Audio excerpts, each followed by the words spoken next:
everybody, it's Christine. I'm here to do my weekly wrap-up, and there's Razzle. I still haven't watched any videos. I'm just kind of zonked, I guess. I'm in a weird mood this last 2 weeks. Anyways, and I promise, I will get back to your comments in a bit. But the first book I read was a manga, and it's The Legend of Zelda Ocarina of Time Part 2, and this is just like being back in the games. It pretty much goes through the games. I didn't mind it. I think I gave it a 3 or 4, just for nostalgia's sake. And if you hear noises in the background, it's my cats playing under the Christmas tree. Then I read Sold by Patricia McCormick, and wow. I'm not sure if I gave it a 4 or a 5. I read it in pretty much 2 hours, because it's not in verse, but it's very easily read. There are some pages that only have one sentence on it.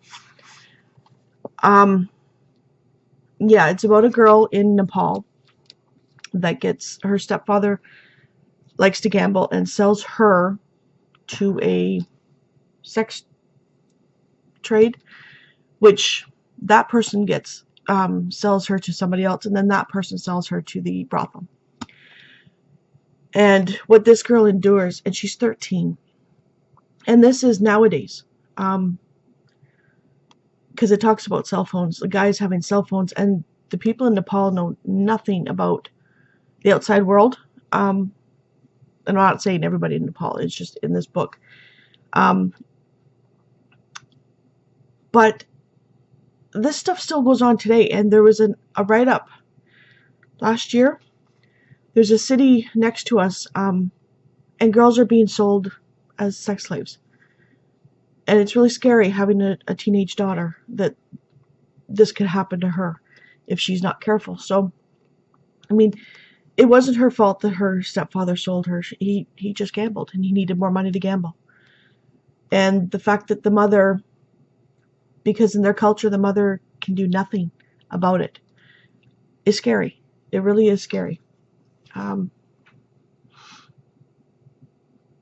Yeah, there are other things I could say, but that kind of goes to my upbringing and my past, and I'm not going to.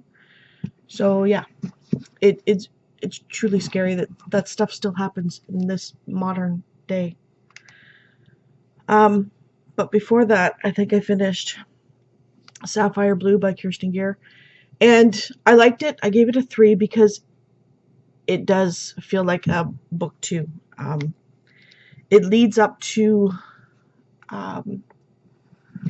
it follows the events of book 1, but nothing really happens significantly, but it does lead up to what's going to happen in book 3. Now, the problem with that is my library only has audiobook of it, and I don't do audiobooks because to me audiobooks are just white noise, and I zone them out. I can't focus on them at all.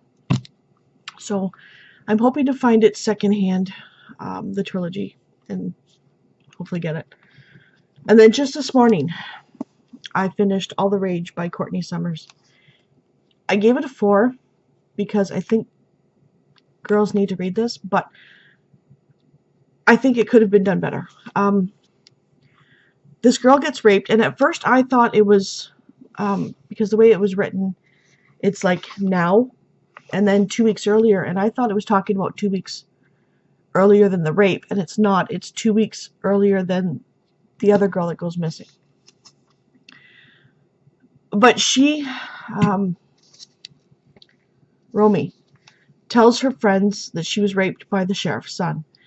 And everybody begins to hate her because the sheriff's son is the golden boy of the town.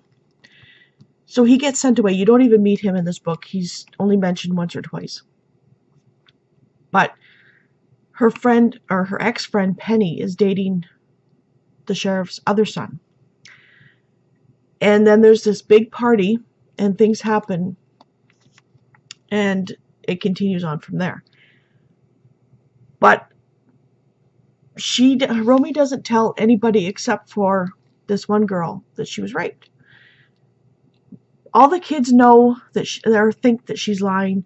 The sheriff thinks she's lying. She's just drunk like her father.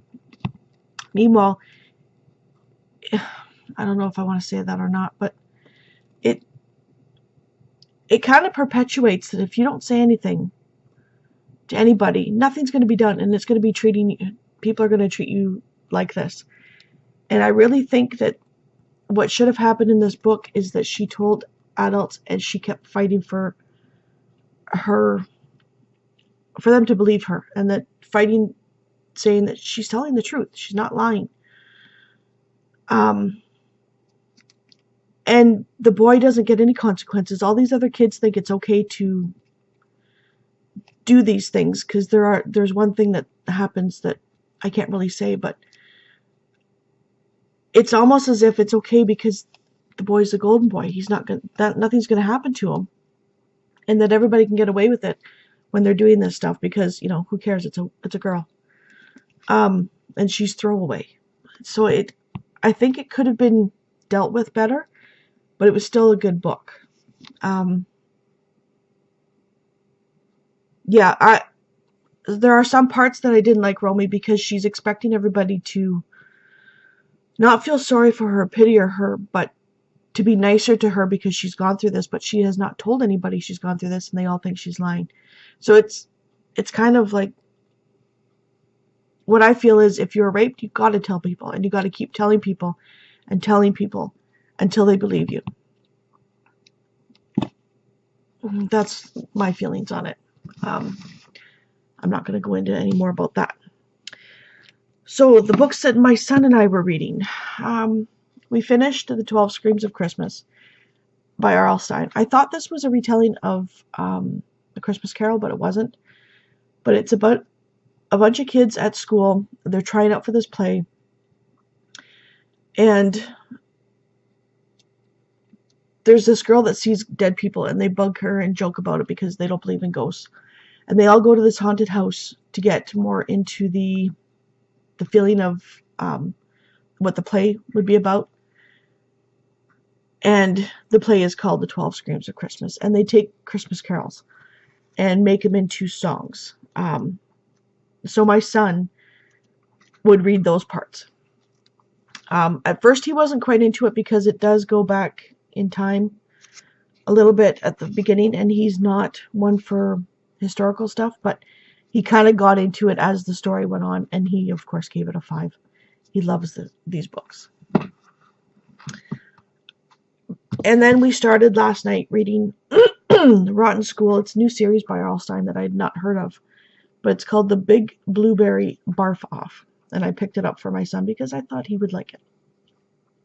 And he thinks it's quite funny already, and we've only read like one chapter, but it's illustrated and it's funny. Like it's about his age group. So far it's about this one kid that's he's a genius, and he's at this boarding school, and people bring him breakfast in bed, and yeah, so we'll see how that goes. So that's what we're going to be reading this week. Probably finish it. I don't know what else he's going to pick up, but I'll probably pick up these books. Right now, I think after reading all the Rage, I might need something funnier. So my daughter had seen this and picked it up because she thought the drawings were funny, but it's Hyperbole and a Half by Ali Brosh. And I think everybody knows it's like from her blog, I think. And it's like, it's a graphic novel. That's all I know. And then it's pretty funny. So I'll pick that up. And then, of course, I'm going to pick up The Death Cure by James Dashner, and that's book 3 in the Maze Runner series. And then I'll probably pick up The Cat Who Ate Danish Modern by Lillian Jackson Braun, and it's book 2 in the, I don't even know, the Cat Who series. And this is just about a man who has a cat that solves mysteries. yeah, so my library finally got a copy of it, so I'll be reading it. And I've been looking for this one for a while, and I finally found it at the library, and it's Speak by Laurie Halls Anderson, and I believe this is another rape culture book, so we'll see.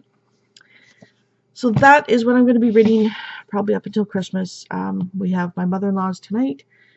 We have my sister-in-law's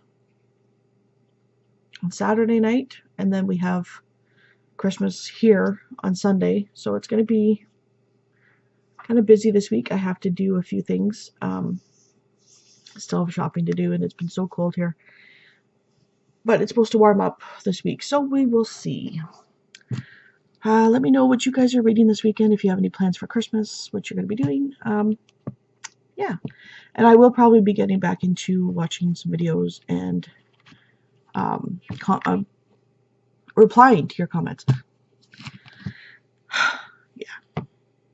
So I hope everybody has a wonderful week, and yeah, I'll see you later. Thanks so much for watching.